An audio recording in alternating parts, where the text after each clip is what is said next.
បាទគ្រូជំរាបសួរបាទនេះជាសកម្មភាពរបស់ក្មេងៗកំពុងតែរៀនចំធ្វើខ្លែងអញ្ចឹងដល់រដូវខែកដឹកលំហើយខ្យល់ពីជើងនេះគឺក្មេងៗតែងតែចូលចិត្តលេងខ្លែងគឺបង្ហោះនៅពេលដែលមានខ្យល់ពីជើងជារដូវដែលជាកសិករចិត្តនឹងប្រមូលផលស្រូវអញ្ចឹងគឺចាប់ផ្ដើម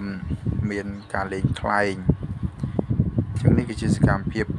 ក្មេងៗកំពុងតែរៀបចំធ្វើខ្លែងបង្ហោះអញ្ចឹងបើចង់ដឹងថាតើខ្លែងនេះហោះសូមបងប្អូនចូលរួមទស្សនាទាំងអស់គ្នាឃើញថាគាត់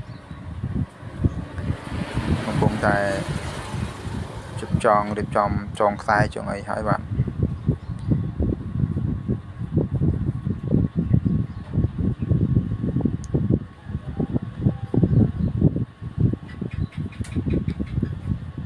រៀបចំតខ្សែតអីហើយទាំងហោះមិនហោះទេបាទហើយខ្លែងធ្វើ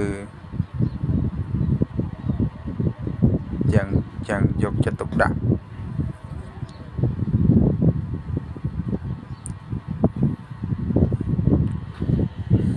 ខំផងទាញផងបាទចិត្តរួចរាល់ហើយពងតខ្សែមិញរៀបចំធ្វើឥឡូវរៀបចំតខ្សែ